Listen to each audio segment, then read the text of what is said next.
to Interfaith Insights, and this is the new section on Spotlight on Faith, and you are joined today by myself, Iain Stewart, Director of Edinburgh Interfaith, and a very special guest today is Sheikh Hassan Rabbani, and we have some very interesting questions for you, which I'm sure you will manage to find your way through. Obviously, it's quite difficult times that we're living in with coronavirus, and a lot of people have concerns. It's a real challenge for people's faith at this time, and for some people, faith is the real comfort that gets them through it. So the first question that we have today for you is, how can people keep strong in their faith during COVID-19 when there are so many innocent people dying around them? I guess that's one of the biggest general questions that we're often asked. Yeah, I mean, I think personally for me, this is where really faith comes into play. I think whenever we go through dark periods, challenging periods, I think people of faith always return to faith to cling on for actually some hope. So as a Muslim, I'm often reflecting, especially when we're going through tough periods, reflecting, reconnecting back to God. And God, I mean, in my scripture, in the Quran in particular, God emphasizes the fact that we should return to Him in difficult periods, and He will make it easy for us. And there was some interesting research actually done how faith plays such a positive role in the well-being of people actually, or as a coping strategy when they're actually going through difficult times. So I think generally, most people of faith will say that faith has been this incredible vehicle for them through which they've been able to maneuver and travel and traverse actually through these difficult times. And how do you respond to the question that, you know, if God is all-caring and merciful, then He wouldn't allow COVID-19 to happen in the first place?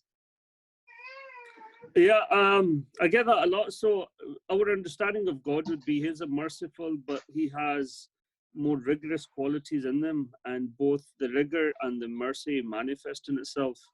And I think this is where Rumi in particular, the poet, is very helpful. When he looks at suffering, he says it's a winter, and each winter that comes prepares people for the spring, and each sorrow prepares people for the next joy. Wow. And there's this lovely story where he has of the chickpea and a lady cooking it, which I mentioned in one of my recent Interfaith talks, where the chickpea is being boiled and the chickpea is shouting out to the lady that, why are you boiling me and causing me pain? And the lady said, listen, you sit still. The reason why I'm doing this is because I am enhancing your quality and making you to something else. And you need to suffer because of this. So the Muslim idea of suffering, it's ultimately everything is from God, but there's a divine wisdom in which that He's placed. He's testing His people, how they're actually going to respond. We have very interesting sayings of Prophet Muhammad in which he said that even when a believer, when he falls ill, it's a way that God's purifying his sins. Even when he's pricked by a thorn, God rewards him. So there's this reward attached to when we're actually going through calamity. And then there's rewards where the Prophet said, if a person dies in the plague, he's considered as a martyr. If a woman dies whilst giving birth, she's considered as a martyr. So there's all these very hopeful, I think, narrations of Prophet Muhammad discussing that, okay, guys, you are going through difficult times, but remember, it's actually firstly for your own benefit. Right. And if you perish during these times, that the reward that's waiting for you, it's so manifest that, you know, it's something that you're probably going to look forward to. So do you see these as partly a test of faith or an opportunity? I mean, I think the book of Job also in the Bible talks about, you know, challenges that Job has to go through. All that suffering is almost a test of his faith. do you see these kind of challenges are partly a challenge to us from God? Is how strong our faith is, or how is it? I would definitely think that there's definitely an element of that interfaith, and I often usually argue by the saying that a person cannot really profess his love until he's tested to some sort of level where he's actually able to prove that. Right. And you mentioned the prophets, which is interesting because Prophet Muhammad's, again, his tradition was that the prophets are the most tested people out of all human beings, actually, because they were the most beloved. Right. And the way that some of the Sufis looked at this, that they said that you should never look at the actual problem, but you should see who's sending that. And if it's the beloved who's sending these problems, all we do is we remain patient with them. But in the present time, though, we have these difficult situations where there are some places of worship that don't want to close because they have it in their head that the Creator will look after them. Mm-hmm. So how do you then how do you advise these people that perhaps that's not the way that God works, but maybe do you say to them that there's a reason why that we have science and that we have medical advice, or how do you mirror that up to people? I mean, for me, I think it's a perennial problem within all faiths, this idea of suspending all reason when it actually comes to faith. But for my Muslim brethren, I'm quite taken back, firstly because if you look at the golden period of Islam, when there was this flourishing of science and maths, it was the Muslims who laid a lot of foundation to the modern sciences that we have.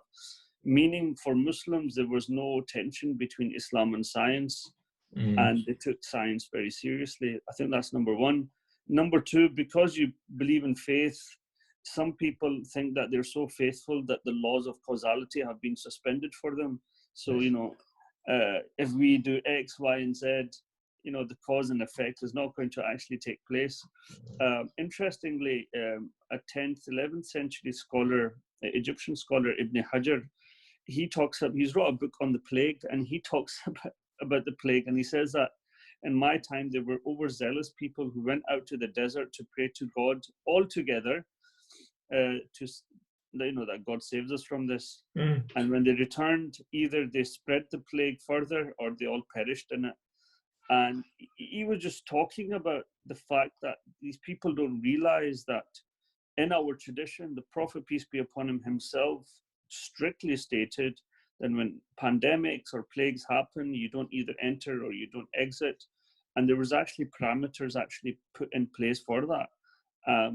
So the Muslim way always is that you take precaution and then you have a reliance on God. It's not that you don't take any precaution. Yeah, God is going to save us. I mean, that for me, that would be stupidity. There's an interesting story where in the time of Caliph Umar, there's people from Yemen who have come to Saudi Arabia to perform pilgrimage. And he says to them, what provisions have you brought? And they said, oh, we haven't brought any provisions. We're totally depending on God. And he said to them that you guys are idiots. In fact, you are not mutawakkilun. You're not people who rely on God. You're people who defy God. Because God says you tie your camel and then you rely on God. So I think my answer to these guys would be that we take precautions, and after all precautions are exhausted, I think then we rely on God. So for people of faith, I think is actually very important. And secondly, one of the issues that we're seeing, especially in the last 10, 15 years, in the rise of right-wing groups and right-wing narratives, is that there's been a huge blame on Muslims for certain things. And during this epidemic, especially in India, there's been a huge blame that Muslims are congregating and are intentionally spreading the coronavirus. And even in UK, in some of these right-wing racist parties, there's been this narrative building up where Muslims have defied to close down mosques. I'm grateful in the fact that in Scotland most mosques were closed down immediately within, even before Boris Johnson had actually called for the lockdown. And the reason we were saying it was that for the government they have many factors to think about, economics and others, whereas I think for mosques and perhaps even churches, when there's such close proximity within the worshippers, and then there's a lot of handshaking. For us, particularly Friday prayers, it's a huge challenge. So I'm glad we actually took that step. So not only people who argue for the mosque to be open, not only are they defying their own faith, but I think they're falling into this in that right-wing kind of narrative, and giving the right-wing more oxygen as well. That this is what these guys are doing. I mean, there was very strong leadership early on from the Muslim Council of Scotland, which I think was really helpful, giving guidelines out to people early on. But it must be a challenge, because as a community, it's really important to come together, especially around Friday prayers. And now we're in the middle of Ramadan. It must be quite difficult. It must be one of the first times that, how do you break iftar? How do you do these things when you're on your own? Definitely. I think for me, Islam is a very social religion. So out of the 5 pillars that we have, the first one, which is Shahada, brings you into this community. Second one is prayer that you mentioned. So prayer is very social. We've got the Friday prayer, we've got the late night Ramadan prayer, and generally the 5 prayers, we see people going to mosque. We've got Ramadan fasting. We would open fast together. I remember when I was in Annandale Mosque, we had around 200 people a day coming to open their fast. Jeez. And then we've got the Hajj, which itself now, the pilgrimage has been suspended. We don't know about Hajj particularly, but the minor pilgrimage, Umrah, that's been suspended. Wow. And Mecca is lying empty, in fact. Jeez. Which again, I tell people, if the holiest mosque has closed down, then, what right has your local mosque to stay open? Yeah, that's a good point. Ask a question. I mean, as a faith leader and an imam, it must be difficult times. You probably will find some people turning to you who are quite stressed. How do they cope at this time? So how do you actually cope yourself? How do you find a way to sort of preserve and nurture your own faith when you like everyone else is trying to cope, but also you're getting probably lots of people phoning you who are also very stressed. So how do you manage to keep that positivity and? Yeah, well, I mean, it can be difficult. I think there'll be a number of factors. Firstly, it's just staying home with the family, I think, and with the little kids. I think that brings its own real joy and relaxation. We try to go out for some walks. Right. I am currently doing an online Zoom session for 2 to 6 year olds every day, Monday to Friday, for half an hour, where I do some storytelling and we sing a lot of songs. Brilliant. And I give them daily activities to do. So the activity on Friday was to build a wee mosque in their houses. And the reason that project started, it was because I didn't used to get much time with my family, and I think that you probably appreciate this. I think for some of us, actually, lockdown's been a relief, where we've actually managed to sit home and spend, finally find out who the actual wife is, how she is like, and how the children are. Yeah. So when my little girl, I used to read some stories, and my wife said, well, why don't you do this with the community? Because, people really need this. So we've got about 50, 60 kids logging on every day. What age are the children? They're all quite between young. 2 to 6, yeah. They're all 2 to 6, wow. Yeah, 2 to 6. And it's only a 20-minute session. We've recently bought a bear costume, so it's really engaging with the kids on that sort of level. It's a lot of shouting. And are you teaching them, parables or stories Yes, from the Prophet? They're very short stories. They're either about the Prophet or they're about people close to the Prophet. So the first couple of stories are really that the Prophet loved children. So the last session that I did was, we talked about the Prophet's grandchildren, that whenever the Prophet prayed, they would jump on their back. Then I said, kids, get your parents next to you, get them down into the the prostration position, and can everyone jump on their backs? So it's a very interactive live session. That's so great. I suppose it's stuff like that I can get over. It just, for me, it's I'm able to still give people some sort of hope and that's great, and some quality during this period, I suppose. And again, lastly for me would be I'm getting to pray a bit more, read the Quran a bit more, that kind of self introspection. I think that's very helpful. I think you could become one of the first imams with a children's TV program on the Islam channel. It's been so well. People have been asking that, is this going to carry on after lockdown? And I said, well, I don't want any commitments, but I'm really enjoying it. But it does take some time, to prepare the songs, and we have a theme for every day. And wow, it's great. I was wondering on that, connecting to that theme, how do parents begin to talk to the children about what's going on? It's probably harder when they're aged 2 to 6, but even when they're 8 to 11, how do you begin to explain to them what's happening? Well, my 4-year-old's asking me, why are we at home all day? I mean, she is happy that both parents are together, but she's always asking, and I've just kind of told her it's the coronavirus. So she doesn't know what exactly it is, but now whenever she speaks to my mum and she says, Granny, I can't come over because of the coronavirus, or I can't do this because of the coronavirus. So I think she's picked up there's definitely something happening. When we go to the supermarket and there's huge lines outside, she does pick up on this, and she does realize that her nursery's been cancelled, and things. I mean, the kids are very intuitive. They really pick up on actually these things. And we just say to them that, we're just going through this period of a virus. You might get a flu and that, so we have to stay at home and keep ourselves safe. We recently went for the corona test, because the family we all had a dry cough, but thankfully it came out negative. But they put a swab down your mouth and one up your nose, and it's very painful for a kid. She was crying. Jeez. And that further for her put into perspective that, there's really something happening, otherwise they wouldn't be testing me like this. Yeah, a lot of us are losing loved ones at this time due to coronavirus. I've been to 2 funerals online in the last 2 weeks.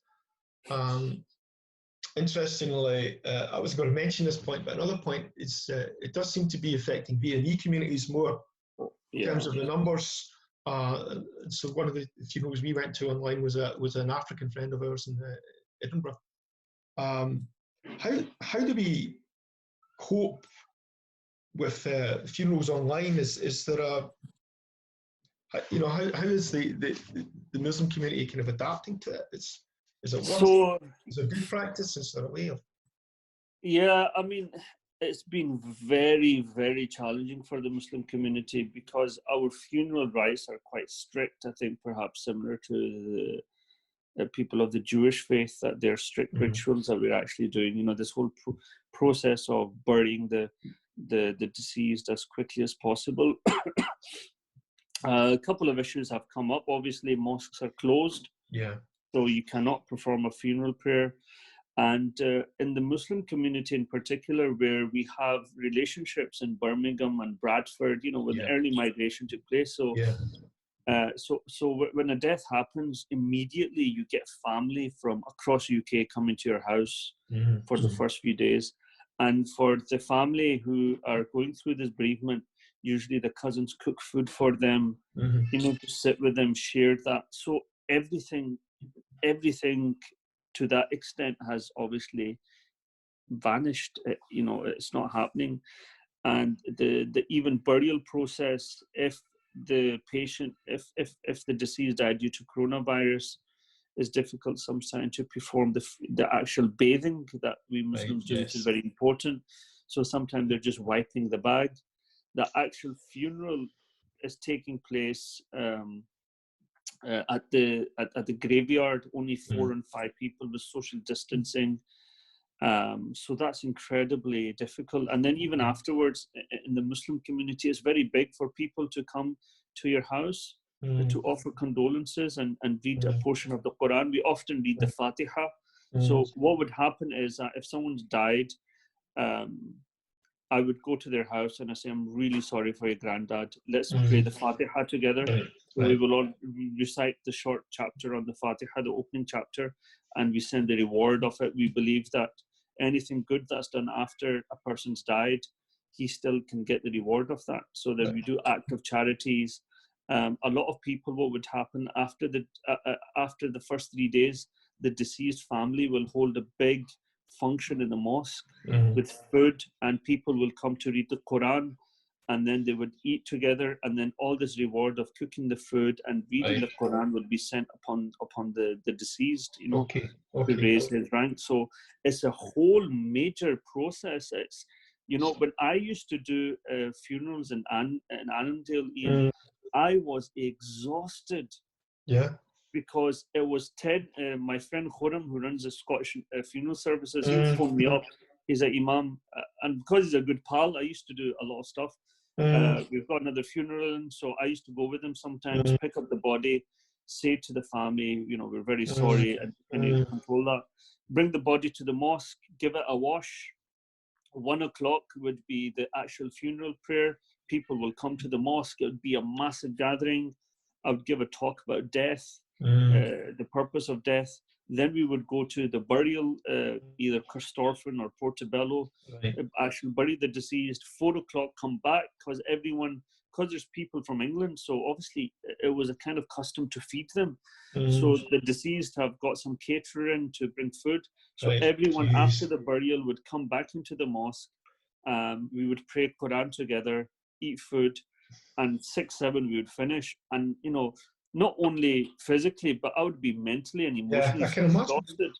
I mean, it has occurred to me, and I wonder if you've thought about this, with even in the churches where there is probably a more aging population than in the Islamic community. Some church ministers must be doing an incredible amount of funerals.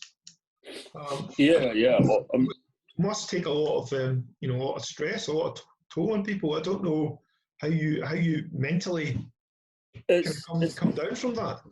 It is very difficult. So now what we're doing is that for the deceased who's passing away, basically, well, firstly, I've attended a few funeral prayers myself. Recently, we had a lady who passed away. So a lot of her family are actually Scottish. She was a convert. So the husband invited me to say a few words at the end in English, as opposed to the Imam was doing in Urdu. So I've been out, and it's I couldn't hug him, couldn't shake his hand, so that's very obviously stressful. And then a few family members and the community whose loved ones have died either here in Pakistan. What we've done is that we've just organized a Zoom meeting where everyone's reading the Quran together on Zoom. And we're kind of doing the prayer together on Zoom. So we've been able to adapt, but and it's not just the people who died due to COVID. It's normal people who are dying, but we're not giving them their of course the rights. Are the funeral services online? Are hundreds of people able to log in and they're able to then log in and view everything. And like you mentioned, the BME community has really been hit by COVID. There's a lot of factors, BME communities in terms of health-wise. We've got kind of acute health issues that other communities. So diabetes is very high, particularly in the Asian community. We live in extended families. There's maybe a social kind of factor there, economical factor, but we live in bigger families. We've seen the NHS staff in particular from the BME community who have been hit the hardest. Again, one of the sheikhs that I listen to, his name is Sheikh Hassan from Jordan. He's always been talking about how important health has been for a believer, and how the Prophet has always emphasized that the healthy believer is the stronger believer. So again, it's given the Imam this options for us to talk about health and how important it is to remain healthy. And unfortunately, because we're from the subcontinent, we don't have the most healthy of diets. And you know, that cuisine is suited for India and Pakistan, where it's so hot and you're sweating. But it's not very healthy in Scotland, where we see very less sunshine. So that factor again has allowed us to rethink. I mean, and I think that the Asian community in particular have now understood. My father's got type 2 diabetes, you know, and he hasn't seen my kid in weeks because of that. He's very high risk. But now people are realizing that if you've got poor health, it's going to really have an effect. And I mean, I've been reading some articles which suggest that, you know, when people think when this is over, we're going to go back to our normal life. But maybe this is the new normal. Social distancing would be the new normal for the next couple of years. So, you know, it's brought a lot of, I think we were before COVID, there was a lot of these issues happening. We weren't taking it seriously. And I think now during COVID, it's really really hit us, and we're really reflecting about it. Well, I think there's a lot of things that we will change after COVID, and hopefully for the good. There's been a lot of talk about relaxing the kind of lockdown. I'm wondering how you feel about it in terms of, because you've just mentioned it as, you know, if you think about all the rituals and things that take place during the funeral rites, I guess puts people more in a risk situation if you've involved performing those rituals and cleanliness. And the other side I've heard coming from churches, they have a reluctance to open to start performing funerals in their churches, because they then feel that people, if they know the churches are open for funerals, then they should be open for worship, and that puts kind of added pressure. So, do you have a view on this? Do you think we should be holding off from funerals until we kind of over the worst of this, that society is kind of returned to work? Yeah, I mean, it's interesting. I was listening to BBC4 recently, and Italy have eased their lockdown, but they still have a restriction on churches and mosques. And there was a priest who was really angry about the fact that people need spiritual nourishment. They should be able to come to the churches and stuff. My personal view, I think personally, I was one of the earliest people who advocated for a lockdown, even when mosques were in Scotland, when we were talking about this. And there was this position, there should be two opinions in this. And I was like, no, I was quite adamant. So I would always err on precaution, because for me, the faith talks about, we have the 5 fundamentals in Islam of faith. It's the protection of life, protection of wealth, protection of family, protection of honor, protection of reason. So protection of life is sacrament. It's very, very important. So I think for me, that would take precedence over all things. In terms of relaxation, I just don't know, because when you relax on one thing, on funerals, people will then say, well, it should be Friday prayers as well. And then when people congregate, it's very difficult. I mean, for us Muslims, when we pray, it's literally foot to foot, shoulder to shoulder, and that's how in close proximity we are. So I would be very careful, especially when the medics and the professionals are talking about a second wave of coronavirus, which if that comes, it should be more hard hitting than the first.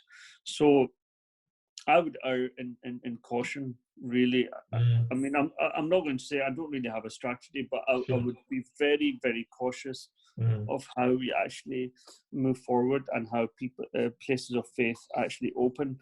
I understand the two biggest concerns for the Muslim community are the Friday prayer, which cannot be established at homes. Right now, we're offering almost like a substitute to it, which is the Dhuhr prayer. And the second is the funeral prayer. So there would be two big issues when we come out of lockdown, how mosques deal with that. The Friday prayer and that funeral prayer, actually. But for me, it'd be interesting how other faiths, the churches and the synagogues, I think it will be one of those issues where we'll be looking at other faiths and how they're actually responding as well. I think they're very reluctant, especially from conversations I've had with churches, are very reluctant for for all sorts of reasons. That, Uh, they don't want uh, to put their staff in vulnerable situations yeah, as well. and I was just going to say, tying in with all that is the financial difficulty that the mosques are actually going through as well. That's another issue. Yeah, Yeah, affects all faith communities. yeah, of course. So that is a factor. Perhaps it was a factor in reluctance in closing the mosques, and there's a factor now. Obviously, if the imams are still getting paid, they're doing all this stuff online. But the mosques, for them, that Friday prayer was a crucial day for donations. So there again, there'll be different factors involved in their decision making. Well, one thing that occurred to me, I don't know how prevalent this is in different traditions. Is that in some traditions they'll have a memorial event maybe once a year for someone who's passed. Whether if someone has passed, there may be a way to kind of celebrate their life at another point. Mm-hmm. Yeah, we do that. A lot of people do that in the mosque. So a lot of their loved ones who've passed away, they would have an annual gathering in the mosque with some food, of recitation of Quran again, with family comes. Again, all that's actually suspended. I remember when I went to a central mosque in Birmingham. Obviously, the population in Birmingham of Muslims is huge. But I remember I stayed for a few days in Birmingham. I've got family there, and literally every day they've got a memorial event going on. Wow. Every single day, there's either someone died, people are coming together, or there's food. It was so massive. So when the big mosques, central mosques in places like London, Birmingham closed down, I think that was really hard hitting. I think in Glasgow, we're still relatively small as a community compared to some of these big cities where the mosques are so pivotal. I think it must have been huge for those communities to deal with that. Yeah. What about people who want to go and visit loved ones in hospitals? How do we actually support those kind of people during that time where they're not getting an opportunity to visit loved ones who are ill, or even to properly say goodbye to people? It's very difficult, Ian. I think I got 2 hospitals contacted me saying that could I come in to just meet some patients of either COVID and recite some stuff with them. Right. And obviously, I was putting my safety at first. I said I'm happy to come as long as the PPE equipment's there and there's because and something that I really thought about is that the people. Again, Islamically, when people are in their last breath, family are there together, and you're reading the declaration of faith together, consoling the soul that they're going to the next world. All of that's gone. So my idea was to go visit patients, just to sit next to them, read the Quran, maybe FaceTime their family and their loved ones. Obviously, you can't expect nurses to FaceTime where they're already so stretched and busy. Unfortunately, that didn't materialize due to the lack of equipment and resource that was actually there. But that's something that I really wanted to do. And, perhaps I'm probably going to get in touch with some of the hospitals that what do you have in place if situations like this arise again? What do you have in place for people of faith? Again, it'd be interesting to see from the Jewish and the Christian perspective, but certainly, the last few moments, a patient always wants to see the priest or the imam and wants them to read something from the Bible or the Quran just to console the soul as it's going. So I think these are questions that we need to challenge the authorities at what provisions are there. Can we, just before we go talk about some more happy questions, we've talked a lot on COVID-19. Also, we're in the most holy of seasons for Muslims during Ramadan. If you were to say in a short kind of 1 minute, 2 minutes, what Ramadan really means to Muslims, why is it so important? How would you phrase that? For me, Ramadan is important for Muslims is because it's in Ramadan that we see God's divine mercy actually increasing and intensifying. So through many hadith of the Prophet, peace be upon him, he said that actions that are done in Ramadan have the equivalent, the reward of them is 10-fold or 100-fold. Actually, the reward dramatically increases. So one of the hadith talks about that one prayer is equivalent to 70 prayers actually in the month of Ramadan. So there's an increase of reward, there's an increase of goodness in actually in everything.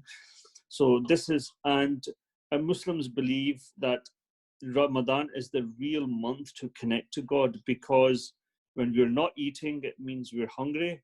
We're controlling not only our stomachs, but our desires. So all of this is actually helping us to engage in the worship of God. So, and fasting in itself is something which is very important, a central pillar of Islam. So all of these things actually make Ramadan very special. Even the minor pilgrimage, which is called the Umrah, people go through, but in Ramadan, the reward of Umrah is equivalent to a Hajj. So in Ramadan is one of the busiest times for Saudi Arabia. In fact, you have almost the same numbers as Hajj coming in during the month of Ramadan, a full pilgrimage, because of the intensity of reward. So it's really incredible what Ramadan brings. So because of that, Muslims really focus. We are told, I mean, from our early scholars and early communities, that the scholars who would teach in colleges, universities, they would close their books of education and open up the Quran and dedicate this month just entirely to the recitation of the Quran. This is how serious it was. And in Ramadan, the last 10 days, the Prophet would sit something called i'tikaf, which was seclusion or a retreat in a mosque for the last 10 days. So in every mosque around the world, you would have a few handful of people sat in the mosque for the last 10 days of Ramadan in isolation, in spiritual seclusion. And people would bring them food, because this would be something which is they're doing on behalf of the community. Right. So all of this intensity has all been suspended because of obviously of COVID. But for us, this is why Ramadan is so important. So sometimes I've noticed when I will visit the mosque during Ramadan, there are often people who are there, you know, for long periods of a time. So are they taking on then additional prayers also for their community, or they believe that through more recitation that will benefit more and more people within their families and their communities? That's right. So number one, mosque attendance increases even for the normal 5 daily prayers. So a local mosque here, which is small, for the 5 daily prayers, they only have 10, 12 people maybe. But in Ramadan, that becomes 60. Because again, people want to pray in the mosque, there's more reward. And people will spend much more time. But particularly the last 10 days of Ramadan, people will bring in their mattresses and they will sleep in the mosque. It's a total seclusion. So they eat, sleep, they can't see their family members for 10 days. And on the night before Eid, they actually leave the mosque and then they go back to their families again. And you know, like central mosques, like the Glasgow Central Mosque and Edinburgh Central Mosque, they'll probably have up to about 100 people who are sitting i'tikaf or a spiritual retreat. So yeah, and as I said, our timetables are chopped and changed. We're waking up at 3 in the morning to close our fast. We're breaking fast at 10 in the evening. During the day, we're reading Quran and doing good. You know, Muslims across the world, usually at this time, we watch less TV. Or if you're watching TV, it's something a bit more informative and religious. Islam channel. And my grandmother, I remember when I was young, when Ramadan would start, the first thing she would do is she would stick the TV in the storeroom and lock it and say, "This is not the month of TV. This is the month of Quran." Interesting. So it was that period. Ramadan is amazing for Muslims like that. It just brings that real joy to it, and I'm glad now that the general British community understands Ramadan. You know, if you go to Asda and Tesco, I mean, you know, there's a huge commercialization of Ramadan now as well. You know, Ramadan Mubarak, Ramadan offers. Our next door neighbor, who's a non-Muslim, they just gave us a Ramadan card, and I was taken back. I was like, I didn't know they would have known about Ramadan, but it's fantastic how the larger community understands that. Is there a difference between how Islamic schools celebrate Ramadan? Will some take on additional prayers, or will they observe it in a stricter way? Is it generally a kind of consensus of how it's done? Islamic schools, are you talking about? Yeah, I'm just wondering traditions. I wonder, will Yeah. Central Glasgow differ between how it observes Ramadan between another school, for example? I think generally you would find a kind of unison in Right. the way that the mosques would celebrate Ramadan. Every mosque, pretty much, depending on resource, would have an evening meal for people where a couple of hundred people are turning up. Almost every mosque will have the night vigil prayers, which last hour and a half, where people would actually turn up. So it really is. And in the Muslim world, majority of the schools, universities take the time off. Work is relaxed.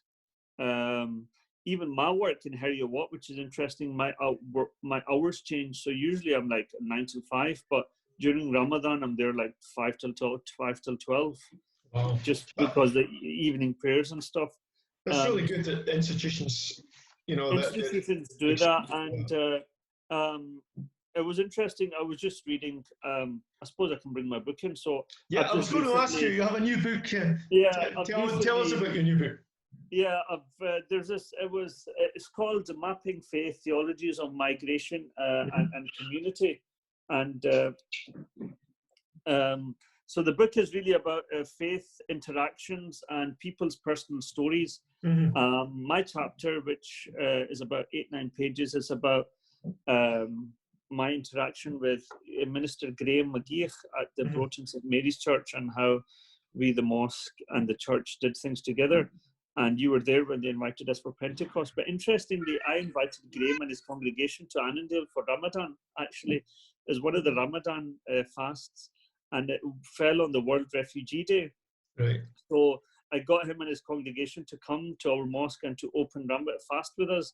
So around 40 people came. He talked about refugee, how Jesus was himself a refugee, and the early Christian community were refugees. And we broke fast together. And it was absolutely fantastic. But there was a chapter by Ibrahim Mogra. He's a chaplain at the Canary Wharf. And Canary Wharf is a financial hub of UK. But he says there in Ramadan. So Imam Ibrahim's a chaplain at Canary Wharf. And one of the things that he says was that during Ramadan, I reach out to these multinationals and say to them that, listen, your employees are going to be fasting. So maybe give them the harder work, give them to do early in the morning, because in the afternoon they would be slightly burnt out during the fast. Yeah. So it's very interesting how these multinational companies understand that their employees, volunteers, everyone's going through Ramadan. So we need to make that extra effort, how to make it easy for them. Yeah, I think big corporations have to kind of think if they're maximising their potential, their staff, how they tailor their working day around it. Many things, but a lot of people don't think about it.